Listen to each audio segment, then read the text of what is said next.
CET ಪರೀಕ್ಷೆ ವೇಳೆ ಜನಿವಾರ ತೆಗೆಸಿದ್ದಕ್ಕೆ ರಾಜ್ಯಾದ್ಯಂತ ಆಕ್ರೋಶ ವ್ಯಕ್ತವಾಗ್ತಾ ಇದೆ.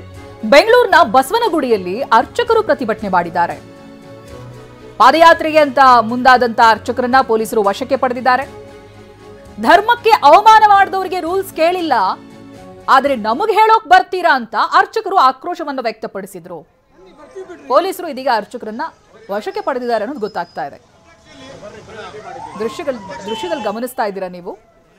ಸಿಟಿ ಪರೀಕ್ಷೆಯ ವೇಳೆ ಜನಿವಾರವನ್ನ ತೆಗೆಸಿರುವುದಕ್ಕೆ ರಾಜ್ಯದ ಬೇರೆ ಬೇರೆ ಭಾಗಗಳಲ್ಲಿ ಪ್ರತಿಭಟಿಸ್ತಾ ಇದ್ದಾರೆ, ಆಕ್ರೋಶವನ್ನು ವ್ಯಕ್ತಪಡಿಸ್ತಾ ಇದ್ದಾರೆ.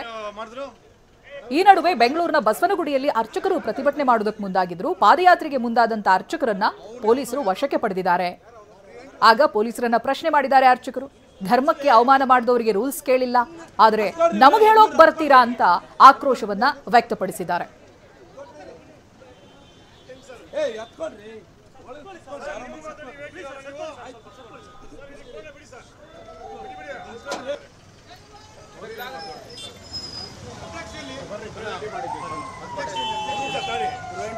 ಬನ್ನಿ ಬರ್ತೀವಿ ಬಿಡ್ರಿ, ಏನೇ ಆಗಲಿ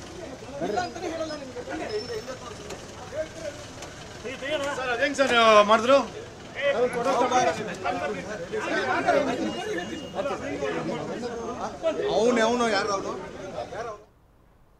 ಇನ್ನು ಜನಿವಾರವನ್ನ ತೆಗೆಸಿದ ವಿವಾದದ ಬೆನ್ನಲ್ಲೇ ಹಿಜಾಬ್ ಕಿಡಿ ಸ್ಫೋಟವಾಗಿದೆ.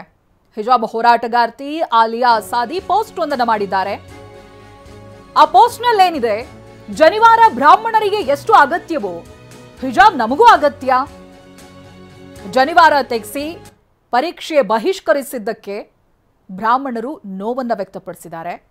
ಹಿಜಾಬ್ ಕಾರಣಕ್ಕೆ ಪರೀಕ್ಷೆ ಬಹಿಷ್ಕರಿಸಿದ್ದು ಆ ನೋವು ಕೂಡ ಒಂದೇ, ಮುಸ್ಲಿಂ ಹೆಣ್ಮಕ್ಕಳ ನೋವು ಒಂದೇ ಅಲ್ವಾ ಅಂತ ಆಲಿಯಾ ಟ್ವೀಟ್ ಮಾಡಿದ್ದಾರೆ. ಜನಿವಾರ ತೆಗೆಸಿದ ಅಧಿಕಾರಿಯನ್ನ ಸಸ್ಪೆಂಡ್ ಮಾಡ್ತಾರೆ. ಹಿಜಾಬ್ ಧರಿಸಿ ಬಂದಾಗ ಕಾಲೇಜ್ ಗೇಟ್ ಬಂದ್ ಮಾಡಿದ್ದಾರೆ. ಆ ಅಧಿಕಾರಿಗೆ ಯಾವ ಶಿಕ್ಷೆಯೂ ಇಲ್ಲ ಅಂತ ಆಲಿಯಾ ಆಕ್ರೋಶವನ್ನ ವ್ಯಕ್ತಪಡಿಸಿದ್ದಾರೆ.